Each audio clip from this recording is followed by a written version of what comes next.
हज़रात, इस वक्त हमारे दरमियान नमूने असलाफ और जामिया उलूम जामा मस्जिद के शेखुल हदीस और बानी और मुहतमिम अल जामियतुल कासमिया हज़रत मौलाना सईद अहमद साहब दामद बरकातुहुम जो हमारे दरमियान मौजूद हैं, मैं हज़रत से इंतहाई अदब और एहतराम के साथ में गुजारिश करता हूँ कि हज़रत तशरीफ़ लाएँ और अपनी कीमती नसीहतों से हम सामाईन को महसूस फरमाएँ। हज़रत मौलाना सईद अहमद साहब दामद बरकातुहुम। अल्हम्दुलिल्लाहि रब्बिल आलमीन वल आक़िबतु लिल मुत्तक़ीन वस्सलातु वस्सलामु अला सय्यिदिल अंबिया'i वल मुरसलीन व अला आलिहि व अस्हाबि ताहिरीन व तय्यबीन अम्मा बाद। फ़अऊज़ु बिल्लाहि मिनश शैतानिर रजीम। बिस्मिल्लाहिर रहमानिर रहीम। व अनफ़िक़ू फ़ी सबीलिल्लाह व ला तुल्क़ू बिअयदीकुम इलत तहलुका इन्नल्लाह युहिब्बुल मुहसिनीन। सदक़ल्लाहुल अलियुल अज़ीम। वक़ाल नबी सल्लल्लाहु अलैहि वसल्लम अल-ग़िना युंबितुन निफ़ाक़ फ़िल क़ल्ब कमा युंबितुल माउज़ ज़र्अ औ कमा क़ाल अलैहि सलातु वस्सलाम। मुअज़्ज़ज़ हज़रात, अज़ीज़ बच्चों, बुज़ुर्ग हज़रात, कुरान करीम की एक आयत, इसका तर्जमा और थोड़ी सी इसकी तशरीह इस महफिल के मुनासबत से इंशाअल्लाह पेश करूँगा।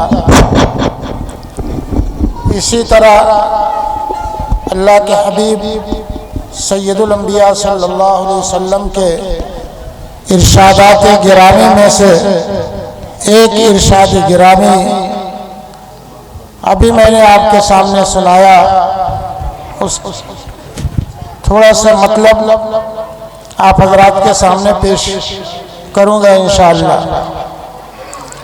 हमारे मुखातब इस वक्त दो किस्म के लोग हैं। एक जो हमारा सरमायादार तबका है, शहर के बाइज़्ज़त शहरी हैं, कारोबारी लोग हैं। अल्लाह सुब्हानहू तआला ने उन्हें माल और पैसे से नवाजा और इज्जत से नवाजा है। एक तबका तो यहाँ पर वो है जिसके लिए कुरान मुक़द्दस की पहली आयत में ख़ास तौर से अल्लाह ने ऐसों को खिताब करके एक हुक्म इरशाद फरमाया है। और हदीस पाक जो मैंने तिलावत की, ख़ास तौर से हम अपने उलमा और तलबा, वो उलमा जो हमारे शागिर्द लगते हैं एक तरह से, जो हमसे बड़े हैं, उनके सामने तो पेश करना जुर्रत का सबूत होगा। लेकिन मुखातब वो बच्चे हैं जो मदारिस के हैं, मकातिब के हैं, और जो असातिज़ा अभी कम उम्र हैं। ख़ास तौर से इस हदीस को मैं उनकी नज़र करूँगा। कुरान पाक की आयत में अल्लाह सुब्हानहू तआला ने इरशाद फरमाया, व अनफ़िक़ू फ़ी सबीलिल्लाह व ला तुल्क़ू बिअयदीकुम इलत तहलुका। ए बच्चों, खामोश रहो, खामोश बैठिए। व अनफ़िक़ू फ़ी सबीलिल्लाह, हमारा मालदार तबका ख़ास तौर से इसको नोट करे कि लोगों अल्लाह के रास्ते में खर्च करो। खर्च की दो किस्में हैं। एक खर्च तो वाजिबी और लाजमी है। अल्लाह ने जिनको पैसा दिया है, ज़कात फर्ज किया है, वो तो हर आदमी को, चाहे मर्द हो या औरत हो, शहरी हो या देहाती हो, अगर उस निसाब को पहुंच गया है जो शरीयत ने मुकर्रर किया है, तो उस पर ज़कात फ़र्ज़ है। और ज़कात में न खर्च करने वालों के लिए भी ज़बरदस्त अल्लाह ने वईद और धमकी दी है कुरान पाक के अंदर, लेकिन एक खर्च वो है जो ज़कात नहीं है। ज़कात वाले खर्च को तो कुछ न कुछ हर आदमी जानता है और थोड़ा से भी दीनदार है, दीन के शऊर है, तो उस पैसे को हत्तल इम्कान कोशिश करता है कि हम निकालें और ज़कात अदा करें। हालांकि ज़रा से दिल पर आदमी ले तो कोई मुश्किल काम नहीं है ज़कात अदा करना, कोई इतना ज़बरदस्त अमाउंट नहीं है। अगर 100 रुपया मिसाल के तौर पर है तो 2.5 रुपया निकालना कोई मुश्किल नहीं है। आप दिन में सैकड़ों रुपये के पान मसाला और चाय खा जाते हैं और पी जाते हैं, तो अगर 100 रुपये में से 2.5 रुपया कुरान ने अगर वाजिब और फर्ज करार दिया तो कोई मुश्किल नहीं है। दिल पर लेने की बात है असल में। अगर आदमी दिल पर ले लिया तो ज़कात पूरी अदा करेगा। फिर ज़कात अदा करने के फ़ज़ाइल कुरान ने बताया।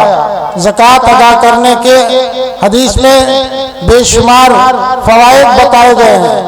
फरमाया कि ज़कात नाम ही है बढ़ने का।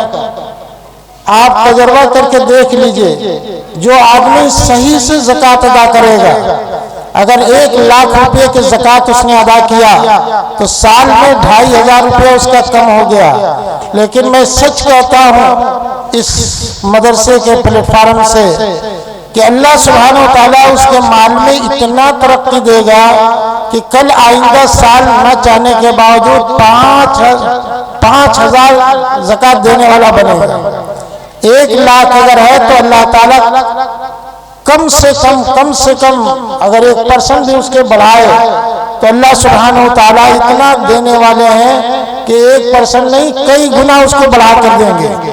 ज़कात के लुग़वी माना, लुग़त के अंदर, डिक्शनरी के अंदर जो माना आते हैं बहुत से माना है। एक माना पाकी के हैं, लिहाजा आपका 2.5% निकालकर बकिया माल पाक हो जाता है, वरना ये गंदा माल उसमें पड़ा रहता है तो दूसरे माल को भी गंदा कर देता है। मक्खी अगर आपके दाल में गिर गई और उसी तरह कह के रे छोटी सी मक्खी है, क्या होता है, चलो खा जाते हैं दाल के साथ, उसको भी पी जाएंगे और मसल देंगे उसमें, तो आपकी फितरत कभी गवारा करेगी? ये 2.5% बहुत थोड़ा है।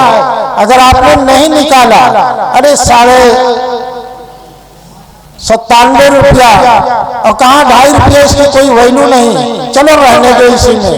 तो याद रखिए, जिस तरह एक मक्खी, और आप कहते हैं अपने मिसाल के तौर पर कि एक मछली पूरे तालाब को गंदा कर देती है, ये 2.5 रुपया आपके सारे माल को गंदा कर देगा। फिर उस गंदे माल को अगर आप इस्तेमाल करेंगे तो साले खून नहीं बनेगा, सही खून नहीं बनेगा। फिर उस माल को अगर आप इस्तेमाल करेंगे तो नमाज में जी नहीं लगेगा। उस माल को अगर आप इस्तेमाल करेंगे तो रोजा आप अच्छी तरह नहीं रखेंगे।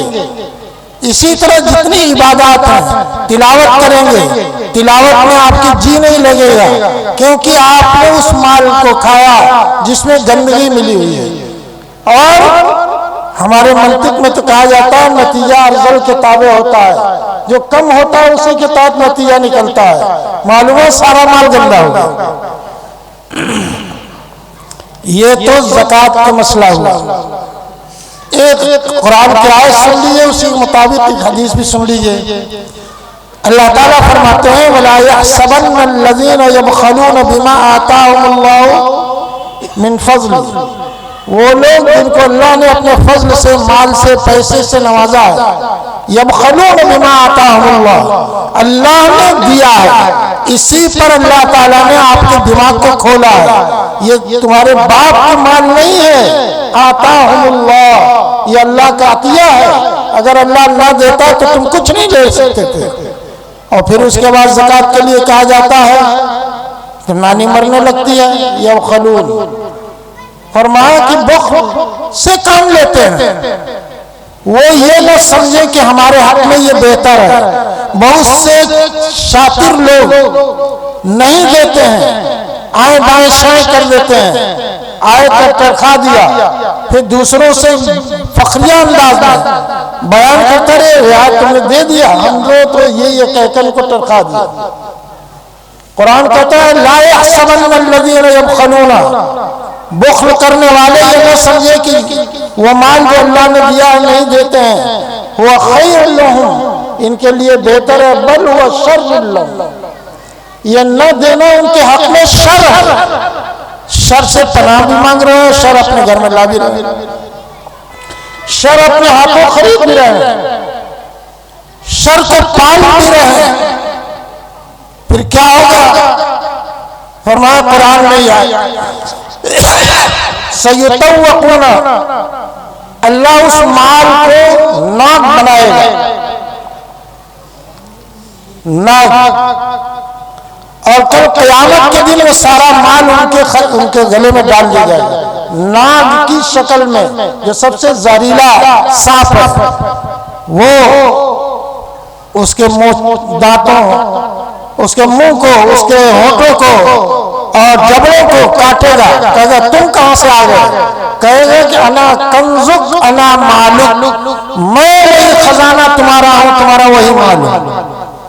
अल्लाह के रसूल सल्लल्लाहु अलैहि वसल्लम ने इसी को अपने हदीस में भी यही फरमाया जो कुरान की आयत में है। तो मेरे भाई, ये तो फरीज़ा है, लाज़मी है, कतई है, जिस पर फर्ज है उसको देना जरूरी है, और नहीं देता है समझता कि हमने चालबाजी करके, बेवकूफ बना के, कुछ मौलियों को टरखा कर हमने इतना बचा लिया, तो बचाए नहीं, आंख का टुकड़ा अपने लिए बचाया। ये तो कुरान की आयत है। दूसरी मैंने आयत तिलावत की, वअन्फ़िक़ू फ़ी सबीलिल्लाह वला तुल्क़ू बिअयदीकुम इला तहलुका। बहुत सी इसकी तफसीरें मुफस्सिरीन ने की है, लेकिन खास जो आज मैं बता रहा हूं, क्या लोगों अल्लाह के रास्ते में खर्च करो। ये खर्च ज़कात के अलावा है। हम सिर्फ ज़कात ही को खर्च समझते हैं कि वो खर्च करना, वो देना जरूरी है। ये भी अल्लाह का आर्डर है कि अनफ़िक़ू फ़ी सबीलिल्लाह, अल्लाह के रास्ते में खर्च करो, ये अल्लाह का आर्डर।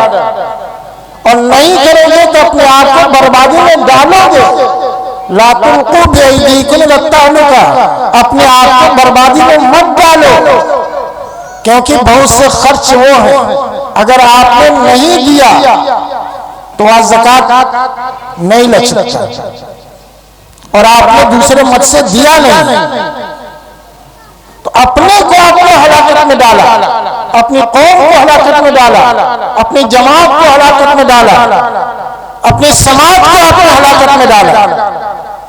बहुत से ज़कात के मुस्तहिक़ नहीं होते हैं, लेकिन जरूरतमंद होते हैं। बहुत से खानदानी एतबार से सैयद हैं, वो ज़कात नहीं खा सकते, ज़कात नहीं ले सकते, लेकिन गरीब हैं।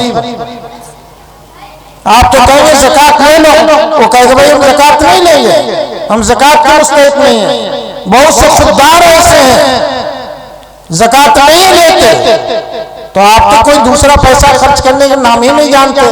कुरान में इसमें दूसरे पैसे को खर्च करने को कहा कि अनफ़िक़ू फ़ी सबीलिल्लाह, अपनी जायज़ हलाल गैर ज़कात का पैसा खर्च करो अल्लाह के रास्ते में। हमारे इस हिंदुस्तान के अंदर खास तौर से ये मदारिस, ये मकातिब, ये दीन के काम किसी भी शक्ल में चल रहा हो, इसकी सरपरस्ती क्या हुकूमत करती है? अगर करती होती तो कोई मसला नहीं होता। जिस तरह ममालिक इस्लामिया में हुकूमत सरपरस्ती करती है मसाजिद की, मुअज्जिनों की तनख्वाह, इमामों की तनख्वाह, मदारिस के असातिज़ा की तनख्वाह हुकूमतें देती हैं। वो बिल्कुल एक निज़ाम था शुरू से और आज तक। निज़ाम अभी भी चल रहा है, कमियां हो गई हैं, लेकिन मुकम्मल एक निज़ाम था। उस निज़ाम के तहत ये मकातिब चलते थे। उसी के तहत जजों की तनख्वाह, काजियों की तनख्वाह, पुलिस वालों की तनख्वाह, रोड सफाई करने वालों की तनख्वाह इसी दूसरे माल से दी जाती थी। अनफिकू फी सबीलिल्लाह, अपने आप को हलाकत में मत डालो। लेकिन आज इस हिंदुस्तान के अंदर जहां हम लोग रहते बसते हैं, यहाँ मेरे भाई, अगर हमने इस दूसरे पैसे से मुअज्जिनों की खिदमत नहीं की, इमामों की खिदमत नहीं की, मकातिब और मदारिस की खिदमत नहीं की, ज़कात के अलावा जरूरतें पड़ जाए तो आपने हाथ नहीं बढ़ाया, तो इन मदारिस में नहीं, अपने को आप हलाकत में डालना। कुरान मुक़द्दस ने इसीलिए सख्त जुमला कहा, ला तुल्कू बिअयदीकुम इला तहलुका, बंद करके अपने आप को हलाकत में मत डालो, तबाही में मत डालो। और याद रखो कि फिर तबाही आएगी तो सारे के सारे तबाह होंगे, पैसा भी जाएगा, दौलत भी जाएगी, तुम्हारी इज्जत भी जाएगी अगर तुमने बंद किया। तो ये दो किस्म के खर्च हैं, एक ज़कात का फंड है और एक गैर ज़कात का फंड है। अगर कहीं जरूरत है, कोई मदरसा बंद हो रहा हो, आपके पास ज़कात का फंड खत्म हो गया हो, आप पर फरीज़ा होता है कि अल्लाह ने अगर पैसा दिया है तो उसको खड़ा किया जाए, उसको बाकी रखने की शक्लें पैदा की जाए, अपने उन मालों से खर्च कीजिए जो ज़कात आप दे चुके हैं। लेकिन फिर भी कुरान कहता है कि अनफिकू फी सबीलिल्लाह। कोई जेल में बंद है, बिला वजह बंद है, आपके पास फंड नहीं है, ज़कात का फंड नहीं है, वो ज़कात के मुस्तहिक भी नहीं है, काफी पैसा लगेंगे। कुरान कहता है कि खर्च करो ये भी फी सबीलिल्लाह। बेशुमार हदीसों में कुरान की आयतों में बताया गया कि देखो भाई, फक्कु रक़बा, गर्दन का आजाद करना, गुलाम का आजाद करना, फंसे हुए लोगों को आजाद करना और जेलों में बंद बेगुनाह लोगों को आजाद करना, उनको निकालना। पैसा खर्च हो तो खर्च होने दिए। कुरान कहता है अनफिकू फी सबीलिल्लाह, ये भी फी सबीलिल्लाह। हमने सिर्फ एक रमजान में ज़कात के कुछ पैसे देकर हमने समझा कि माल का हक अदा कर दिया, और नहीं अगर करेंगे तो हलाकत, अल्लाह ने कहा फिर अपने आप को हलाकत में डाल दिया। ये तो मैंने कहा, मैं हमारे जो खास तबका सरमायादार तिजारत करने वाले लोग अल्लाह ने जिनको पैसे से नवाजा है, उनके लिए मैंने कहा कि ये आयत तलबा के लिए, जो हम जैसे लोग हैं, अल्लाह के रसूल सल्लल्लाहु अलैहि वसल्लम ने जो हदीस में इरशाद फरमाई, अजीज तलबा जो फारिग होने वाले हैं, वो खास तौर से जो पढ़ रहे हैं वो भी, फरमाया कि अल गिना युंबितुन निफाक फिल क़ल्ब कमा युंबितुल मा अज़्ज़र, और कमा क़ाल अलैहिस्सलातु वस्सलाम, फरमाया कि गाना निफाक को दिल में ऐसे ही पैदा करता है जिस तरह पानी पौधे को हरा कर देता है। पानी पौधे को जिस तरह हरा कर देता है, ऐसे गाना इंसान के कल्ब के अंदर बुराइयों को जन्म देता है, निफाक को जन्म देता है। सोचिए, अल्लाह के रसूल ने नहीं कहा कि सिर्फ गाने से इंसान के दिल के अंदर कोई खास किस्म की बुराई आती है। आपने फरमाया निफाक को जन्म देता है। किस चीज को? निफाक जानते हैं? निफाक ये बदतरीन गुनाह है, गुनाहों में से, गुनाहों में से बदतरीन गुनाह है निफाक। गाने से निफाक की मरज दिल को लग जाता है, और जिसके दिल को निफाक की मरज लग गए तो याद रखिए वो इंसान दीनी एतबार से तबाह बर्बाद हो जाता है। इसलिए निफाक के बारे में कुरान ने कहा, इन्नल मुनाफिकीन फी दरकिल अस्फल मिनन नार, मुनाफिक आम कुफ्फार फुस्साक से ज्यादा जहन्नम में सबसे निचले तबके में जाएंगे। कितना बड़ा जुर्म है निफाक। निफाक पैदा हो गया, निफाक से दिल खराब होता है। अल्लाह के रसूल ने फरमाया कि दिल जब खराब हो गया निफाक की वजह से, तो याद रखो न उसकी नमाज में कोई जान आएगी, न उसके रोजे में कोई जान रहेगी, न उसके हज में कोई जान रहेगी। हज करता रहे लेकिन कोई जान नहीं आएगी। ज़कात देता रहे, कोई बेनिफिट उसको नहीं मिलेगा, क्योंकि अंदर निफाक छुपाई हुई। ये निफाक ऐसी बुरी बला, इसीलिए कुरान मुक़द्दस ने एक आयत ऐसी पेश की हमारे और आपके सामने मुनाफिकीन के बारे में कि मुनाफिकीन आते थे अल्लाह के रसूल सल्लल्लाहु अलैहि वसल्लम की खिदमत में, दाढ़ी भी है, टोपी भी है, कुर्ता पजामा भी है, जुब्बा कुब्बा सब कुछ है, और आके कसमें खाते थे। कालू नशहदु इन्नका लरसूलुल्लाह, हम गवाही देते हैं आपके बारे में। और अरबी जो जानते हैं हमारे तलबा, उनको मालूम हो इन्ना लाम ताकीद, इन्ना ताकीद, इन्नका लरसूलुल्लाह, हम गवाही देते हैं। फिर शहादत का लफ्ज़, शहादत का लफ्ज़ गवाही देते हैं कि आप अल्लाह के रसूल हैं। कितनी सच्ची बात कह रहे हैं, कितनी सच्ची बात कह रहे हैं, झूठ कह रहे हैं, इन्नका लरसूलुल्लाह। लेकिन अल्लाह ने क्या जवाब दिया? मैंने अभी बताया कि मुनाफिक अगर कुरान भी पढ़े, हाफिज भी हो जाए, आलिम भी हो जाए, तो उसका इल्म उसको नफा नहीं देगा निफाक के साथ।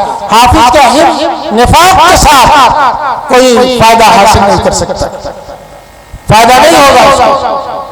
अल्लाह ने कहा कि मुनाफिक आके इतनी सच्ची पक्की बात कहते हैं, कसम खा के कहते हैं, फरमाया वल्लाहु यअलमु अन्नका रसूल, मेरे मालूम अल्लाह को पता है कि आप अल्लाह के रसूल हैं। ये कहेंगे ना कहें, लेकिन वल्लाहु यशहदु इन्नल मुनाफिकीन लकाज़िबून, अल्लाह ताला कहा कि मैं गवाही देकर कहता हूं कि मुनाफिक झूठे। आपकी सच्ची बात को भी रद्दी के टोकरी में अल्लाह का डाल जाएगी। आप शहादत दें, कसमें खा करते हैं, लेकिन अगर आप मुनाफिक हैं तो आपकी सच्ची से सच्ची बात रद्दी के टोकरी में डाली जाएगी, और अल्लाह ने रद्दी के टोकरी में डाल दिया। इन्नल मुनाफिकीन लकाज़िबून। तो जानते हैं इस गाने से क्या पैदा होता है दिल में? अन्निफाक। तफसील नहीं करना, हज़रत तशरीफ लाए हैं। गाने से निफाक पैदा होता है, और निफाक सारे अमाल सालिहा को बर्बाद कर देता है, और किसी चीज की तौफीक नहीं होती।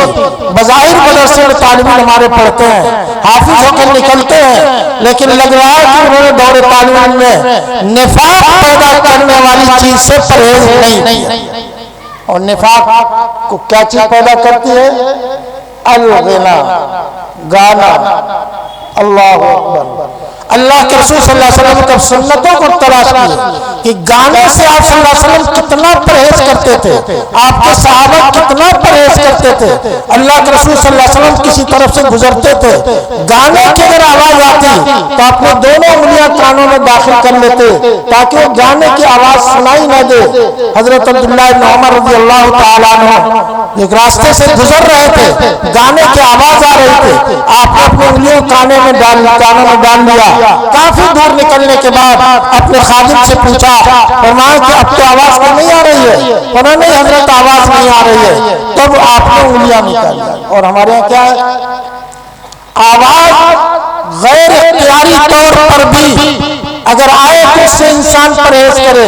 और हमारे यहाँ रजाइयों में छुपा छुपा कर हमारे बच्चे कानों में हेडफोन लगा कर, ताकि कोई देखने ना पाए, अंदर हेडफोन लगा हुआ है, ऊपर से पगड़ी बंधी हुई है।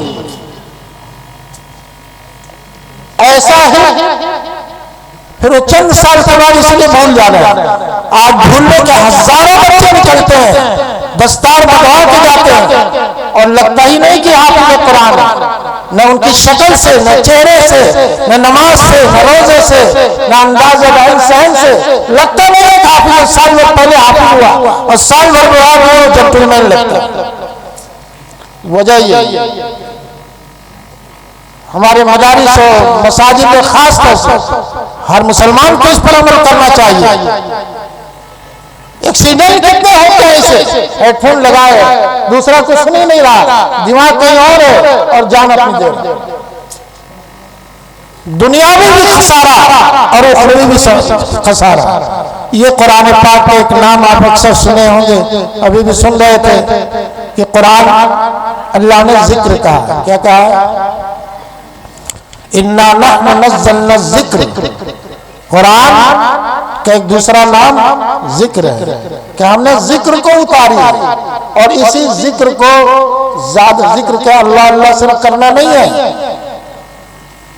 कुरान पाक में फरमाया कि देखो भाई कसरत से अल्लाह का जिक्र करो। वो जिक्र क्या है? अगर कोई बंदा कुरान पाक की तिलावत करता है चलते फिरते उठते बैठते, ये तो रवाज इस नहुसत की वजह से खत्म हो गई कि आप गाना चलते फिरते उठते बैठते। अगर आप सफर करें किसी बोगी में रहे तो मालूम है जितने लोग हैं सब गाना सुनते। कुछ तो ऐसे बेहुदा गाने लगा देते हैं कि इंसान को तकलीफ पहुंचती है। मालूम कि जिक्र अपने अकाबरीन से हासिल कीजिए, उनकी सोहबत में रहिए, तब मालूम होगा कि असली जिक्र क्या है। अल्लाह ताला हमें और आपको इस लानत बद से महफूज रखे, हमारे बच्चों को महफूज रखे, हमारे आवाम को भी महफूज रखे। हर मुसलमान को ये फिक्र होनी चाहिए कि हमारे घर के अंदर ये लानत ना आए इस गाने की वजह से निफाक में दिल में आ जाए। आज निफाक घरों में घुस गया है, ऐसे सस्ती सस्ती चीजें लोगों ने बना के हमारे घरों में घुसा दिया है कि चाहे ना चाहे दूध बच्चा नहीं पीता है जब तक एक गाना न सुने। हर लुकमे पर गाना सुनाना पड़ता है तब वो लुकमा खाता है। जो लुकमा गाना सबको से खाया है, आप सोच लो वो बच्चा कल बड़ा होकर क्या करेगा, वो बच्ची क्या करेगी। इसलिए मेरे भाई एक हदीस मैंने मुख्तसर पढ़ी थी, उसका मुख्तसर तर्जमा कर दिया। अल्लाह ताला हम सबको पूरी उम्मत मुस्लिमा को इस लानत बद से महफूज रखे।